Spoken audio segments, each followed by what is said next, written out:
Build your kingdom here, let the darkness fear. Show your mighty hand, heal our streets.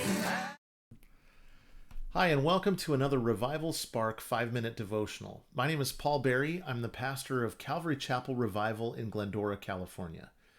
Today we're studying Joshua 5:13. And it says, "When Joshua was by Jericho, he lifted up his eyes and looked, and behold, a man was standing before him with his drawn sword in his hand. And Joshua went to him and said to him, 'Are you for us or for our adversaries?'" Now Joshua was about to commit to the Battle of Jericho, which was this great walled city. These impenetrable walls were all the way around the city. It was really the battle of a lifetime.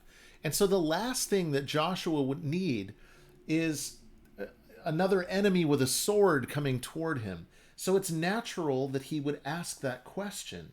When a battle is happening, you need to know your friend from your enemy. In Marine Corps history, I learned that there's a pattern of cord on the top of the officer's cover. Ladies wear hats, Marines wear covers. And on the top of the officer's cover, there's this pattern of cord called a quatrefoil. And we learned that it was symbolic of a time when the Marines were fighting the pirates off the Barbary coast. And when the Marines would board the ships of the pirates, they had sharpshooters up above behind them, and they would look for that quatrefoil on the top of their covers so they would know the friend from the enemy. And so, of course, Joshua is asking this question to this man with a sword because he's about to fight. These days, it seems like there's a fight over everything.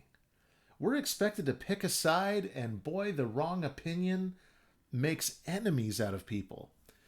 Probably one of the biggest debates raging today is whether pineapple belongs on pizza.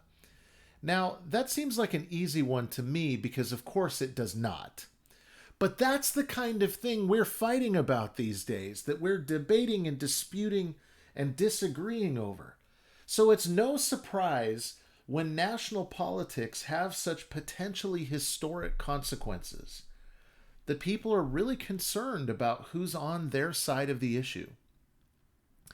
But we see here, if we continue on in verse 14, that Joshua gets an important reminder. Because the captain of the army that he's speaking to says to him, "No, but I am the commander of the army of the Lord. Now I have come." And Joshua fell on his face to the earth and worshipped and said to him, "What does my Lord say to his servant?" The battle he's facing is the Lord's battle. God's will is not in sides or teams, but in righteousness. In Scripture, we see that it's the Lord who raises up and brings down nations and their leaders. And we also see that he gives leaders to those nations that reflect the hearts of the people, for better or for worse.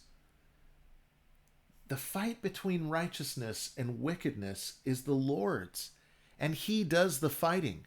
Just like with Jericho, when the people were going to fight, they marched around the city under God's orders for 7 days.